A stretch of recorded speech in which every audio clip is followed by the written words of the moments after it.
once I hit a major accident when I was going for a conference in Mumbai for a BIM conference itself, and not just do it for design, because in an entire life cycle of a project, design is hardly a month. But what's the next 11 or 12 months? It's all about project management, right? Just scratching the surface. So there is a next wave of the BIM 2.0 process. It's a way of thinking, and the entire industry, the architecture, engineering, and Welcome to the first episode of Humans of TechnoStruct Academy. So today here we have Harshavardhan Khurd, who is our very own alumni and who has broken all these shackles in the BIM world, and now he has started his journey as a BIM educator.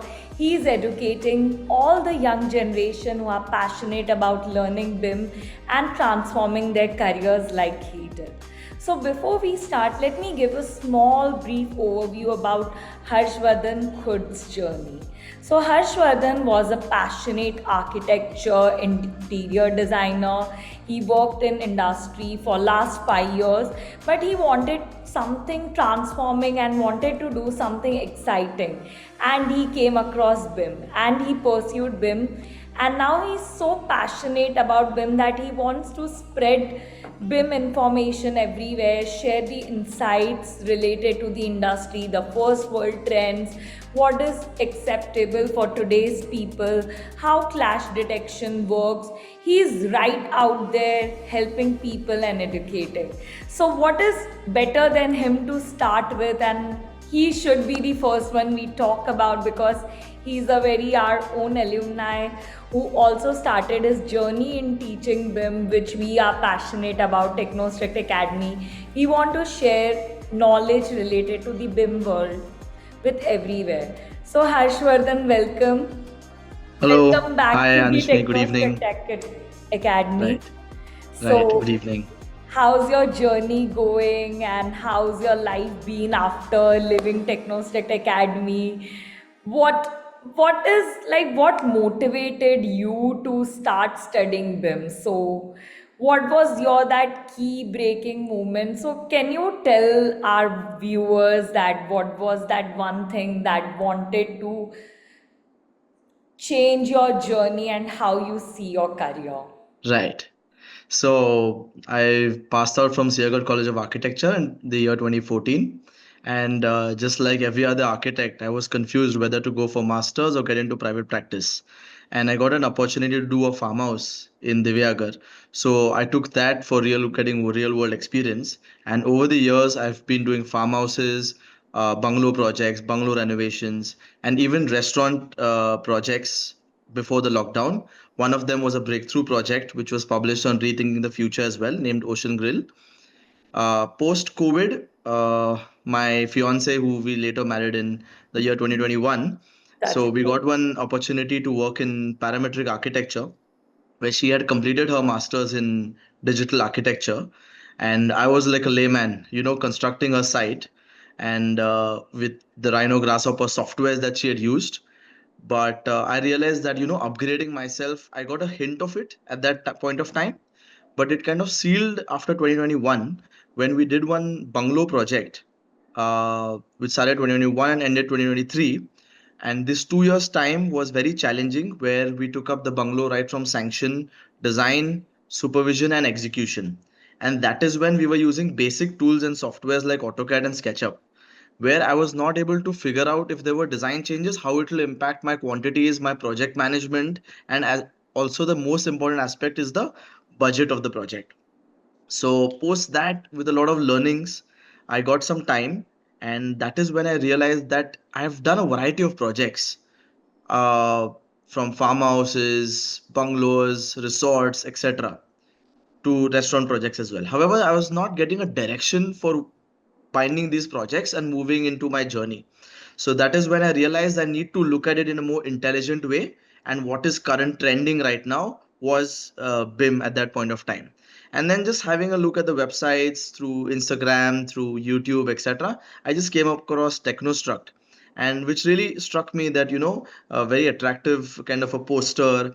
And then I just, after doing some basic inquiries, I visited your office in Pune itself, and to see people working in the real world BIM sector, was completely mind blowing for me. And that's when the entire journey started about learning and then wanting to pursue this as a career. Harshavardhan, that's really beautiful of you to share your insight and how it started. So here am not trying to sugarcoat you or anything, but when I'm the brand manager here, so I asked the mentor that which is that one student I shall cover and start with Humans of TSA. So they were like Harshavardhan Khurd, and today when I said that I'm covering Harshavardhan Khurd, so all the mentors excitedly said that, he's a very brilliant student, he was very passionate, he never hesitated to ask the questions, he was always very inquisitive. So I feel in today's world, people who are always constantly seeking for questions and answers over the World Wide Web and Google, they restrict themselves from asking questions to the actual industry mentor.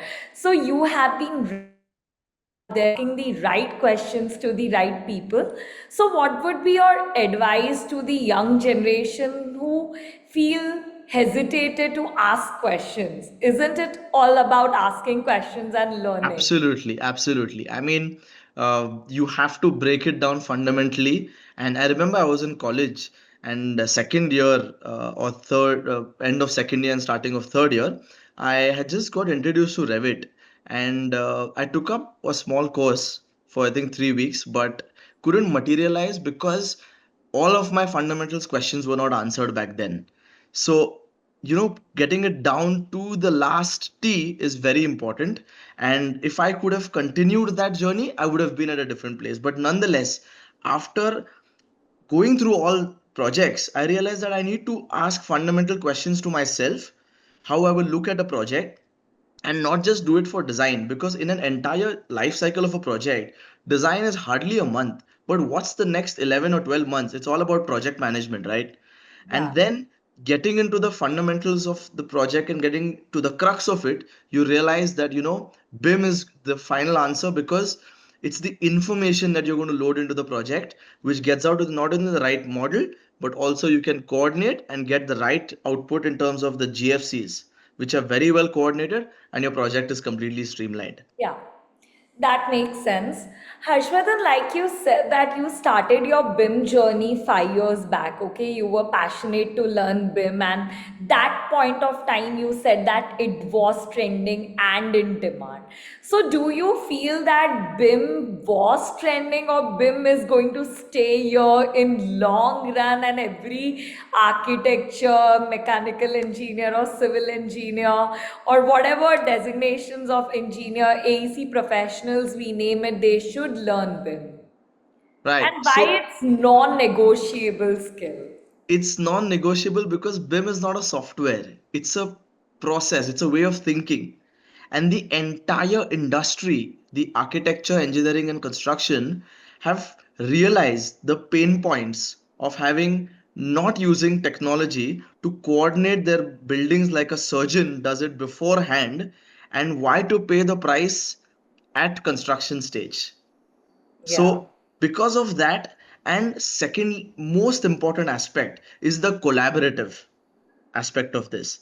So, currently, I'm placed as a senior BIM lead with Studio 4, a company here. And, my education aspect kind of indirectly helped me to get this opportunity. And, I'm working on a project where the architects are from America. The landscape is from Bangkok. The contractors are from UK as well as a part of the team in India here. And the other consultants are from the top notch industry in India itself. So coordinating all of them only is possible because of the AEC. The ACC is the platform which is used, and working collaboratively between the architecture, structure, MEP, landscape, and facade. And only BIM allows that. So BIM is not a trend. It's here to stay not only till 2030, where it's estimated that India is going to become the next big center of BIM, but also going to carry forward into and merge with the AI sectors in the next 10 years.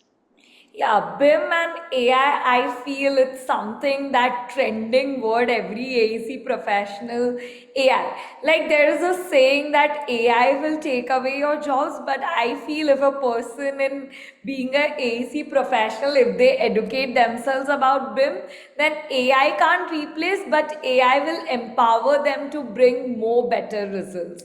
Right, So, absolutely. Harshvardhan, since now AI is something everyone is fascinated about, it's a question out of the box. So, how do you feel that AI merging with BIM, like AI coming It's into it's already at the, I would say, at the start. It's just scratching the surface. So there is a next wave of the BIM 2.0 which is coming through with almost 8 to 10 AI softwares getting plugged into Revit, and also working with Navisworks to not only automate but to generate and reiterate kind of options. So that's the next big wave that's coming. Definitely. I'm fascinated to see this transformation that is something breaking shackle, and I feel we will be the first of the people to witness that since we work in the industry so closely, and we will be also able to monitor it and share our inputs and something it is going to stay. Right. So Harshvardhan, one more question. Like, what motivated you exactly to learn BIM? Of course, your journey was there, and BIM was that missing puzzle in your life.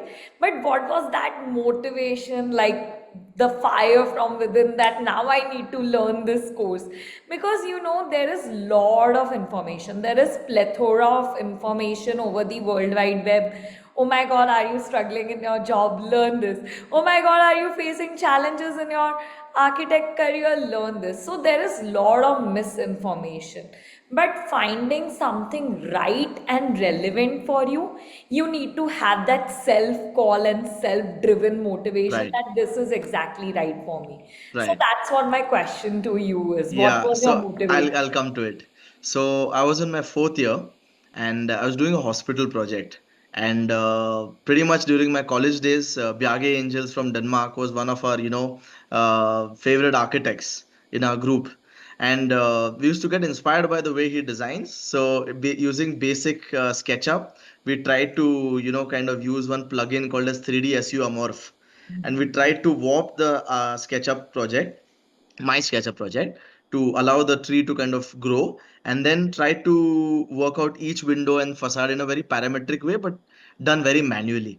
And my father had seen that project, and he really told me that, Harsh, one day I want you to be not designing, probably, if touch wood that would happen, but at least get associated and one day say that, my sons worked on this project at that scale. This was in college. And somewhere along my way, because I got the projects that I got, like let's say bungalows, farmhouses, I got into it, I enjoyed it. However, I was missing that, drive to work on large scale projects which make an impact, not only to, your 2D and 3D, but 4D in terms of, which is your time aspect, right? And 5D, which is your cost of the project. And then 6D is your facility and 7D is your sustainability. So all of these D dimensions of BIM can only be applied to, large scale projects where the investors stakes are high. There are so many stakeholders into the project. So that was my drive, that and I'm touchwood working through with Studio 4 on a large scale project. Within 2 3 years will be out there. So Hope that to see you soon. I feel that after 3 years, I receive a message that Anushmi, it's finally done.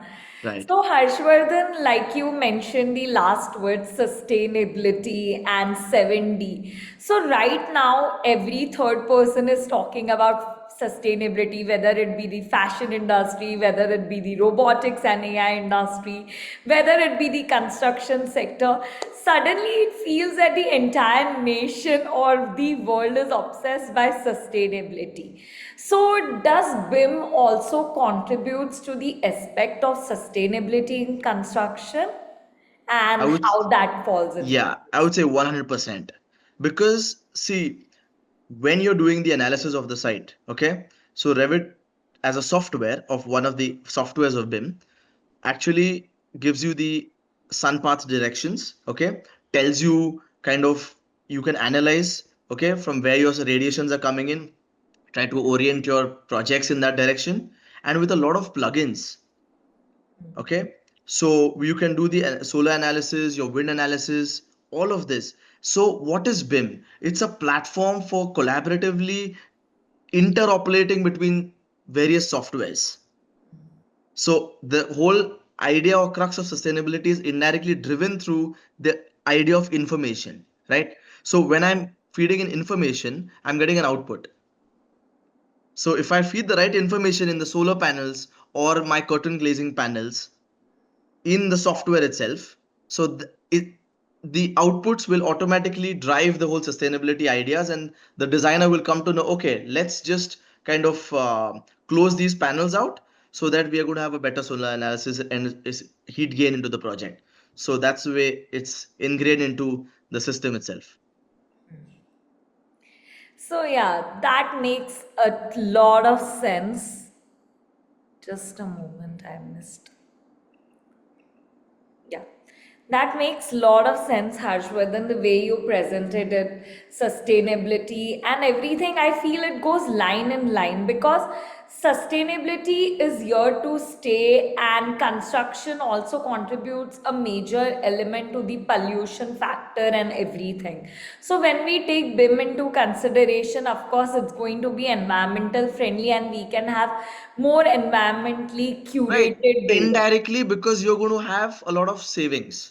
Yeah. Because you can, do the correct resource allocations through 4D, at what point of time how much material is going to come on your side. So you're going to do those savings Yeah, towards now nature. suddenly in BIM industry, people have started talking about material passports.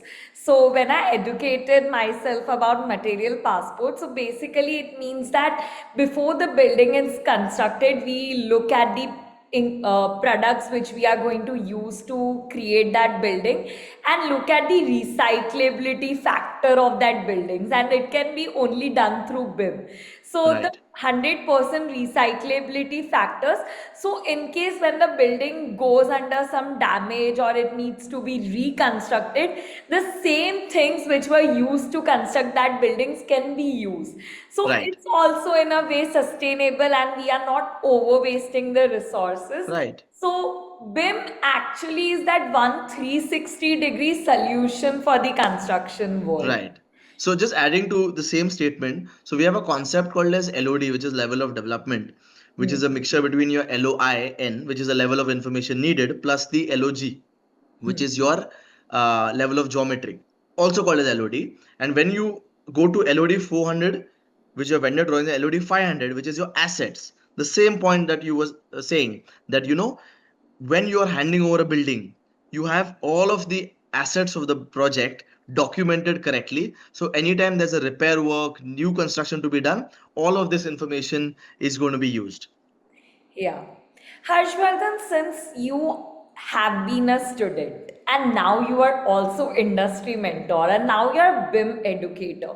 So what is the difference you see when you were a student and the difference between nowadays the students are coming who are excited to learn BIM? So we all tend to compare, like if we are a Gen Z or and a millennial pass by, they'll be like, yeah, Gen Z to kuch kaam ki nahi hai. So do you also have that certain moments when you're teaching today's student, यार हम अच्छे students थे लेकिन आज जो students आ रहे हैं बहुत ही Right, बेकार है. right.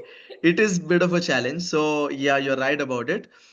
So when I took few courses in Pune itself in various colleges. So actually, I took those courses after my accident, which I was speaking to you about. That during the course and afterwards, I hit a major accident when I was going for a conference in Mumbai for a BIM conference itself.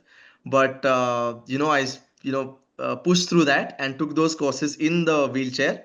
And while taking them, I got a good response from the girls, the boys, all of them. However, the challenges were, because you feel that BIM is very system driven, right? So students feel that, are you losing a creativity aspect of it? But I would always tell them is that the creativity is in the system. See, Yes. because after a point of time, by 2030, you're no more going to sit and do hand sketches. It's going to be driven through computational design, it's going to be driven through AI, so and generative design. But after that, you're going to need a system to coordinate all of that. And that's where the power of BIM comes in picture. So, yes, I would not say that it's your school, you're going to get a free hand to do about it, but you have to start enjoying the nuances about design, the nuances about the system, and look at the best part. Because of BIM and working in, because we have BIM modeling, BIM management, and BIM coordination, you're going to work with the best consultants in the world and all five disciplines. And imagine you're being an architect only, but doing 10 years of practice just with one firm, right? But here you're working with the best of firms. So, a period of 50 years just cut down to probably 3 years. Yeah. That's the kind of exposure you're going to get through this Of course. technology. Yes, I feel it's always about the exposure because the world which we are staying in, it's a very cutthroat place.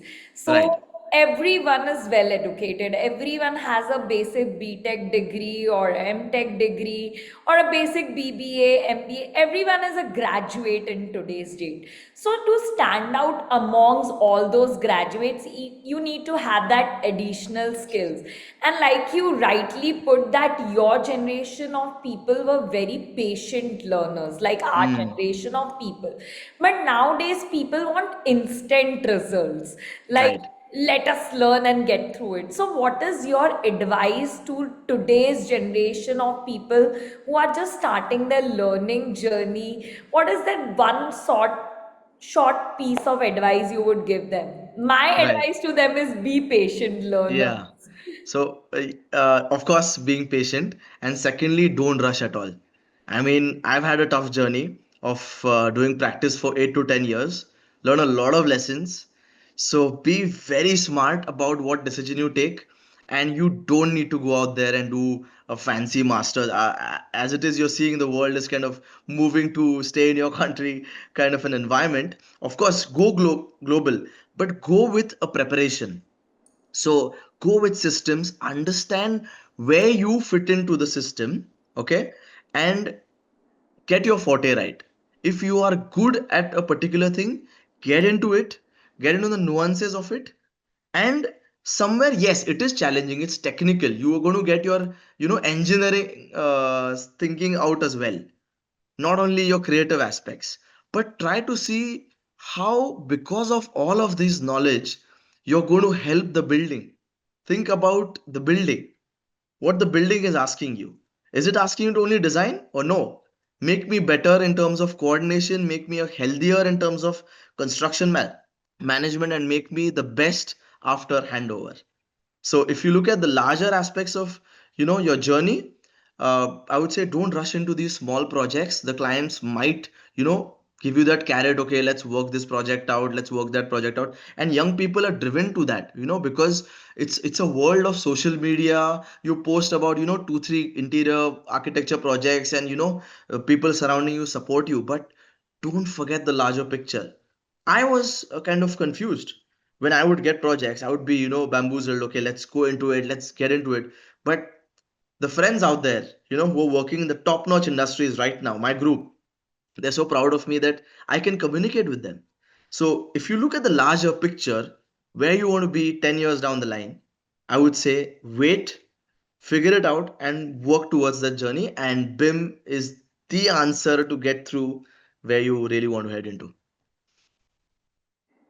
Harshvardhan, that is very nicely put. Like you said, 8 to 10 years you have been in the industry and there have been multiple setbacks and failures. So I want to understand that one setback or one failure that taught you the best lesson that nothing else could have taught you in your life entire lifetime. But life is too long, you will keep learning multiple lessons. Right. But until now, what was that one major lesson you learned from the setback? Right. One major lesson, I would say, it's between 2 3 projects. One was basically the bungalow, where it was very challenging. Every time the budgets were kind of varying. Let's say, because it's an end-to-end project, uh, like about the war situations that happened, and the steel prices just kind of shooted up. So I had to be very, very contractual and specific about what quote I had written for the steel, and then if it varied, how much is going to impact my project. But I didn't have answers to that because I didn't have the tools to use softwares like Revit, which could take out quantities estimates at that point of time. And then the other ones, so that kind of taught me a lot, that to be very careful in what decision I go for. And of course the project did turn out successful, but with a lot of learnings there. And in the other projects I realized that when the architect submits his design, right, the client's just waiting for the design to come in. After that, if he has people to figure out the design for execution, he's no more going to get back to you. So you have to know where your kind of, I wouldn't say weapons, but your tools are, where you develop a skill that helps you not only be at the start of the project, but right till the end. And all of these lessons have undergone it tremendously at various scales, and which really made me kind of figure out that, okay, it's done. I've enjoyed my design process. I've done it all. Now I have to figure out a way of getting into, I wouldn't say a niche, but an identity, uh, a, a qualification which kind of gives me value for what I would really want to do. And each of my thought process is, not only appreciated, but given that due. That is what my answer to that is. Yeah. Yeah, it's always about the ending because the interesting part is the planning part and then the execution. And then after the execution, you prepare yourself to see the results.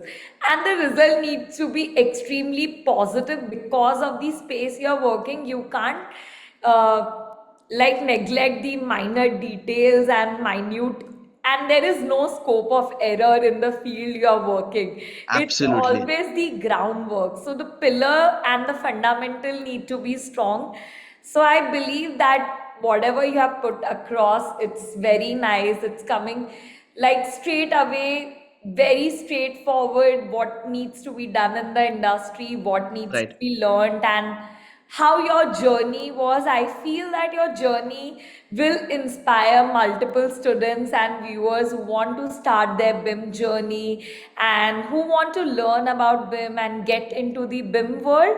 I feel your journey will inspire them. And Harshvardhan, thanks for having you. It was a pleasure Right. to host you. It's my pleasure too. Yeah. Right. And I feel it was such a welcoming conversation. I had some impromptu questions and you answered it very enthusiastically, and it was pleasure hosting you. So thanks for watching Humans of TechnoStruct Academy. I feel after watching this video, you all are taking lot of lessons and power-packed information straight from the industry leader back to yourself, and we will come back with another exciting episode and another successful alumni of ours who is breaking the shackles in the world of BIM. So thanks.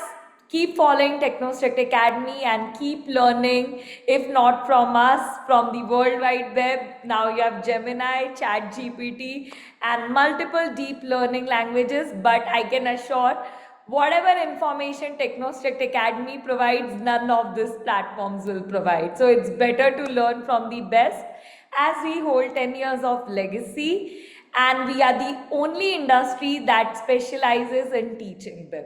Keep following TechnoStruct Academy. And Harshvardhan, thanks for joining us and all the Right. best for your future endeavors. And I Right. feel that all your students who are watching you sit here and reach at such a great height, I believe that they will be also inspired to do the same.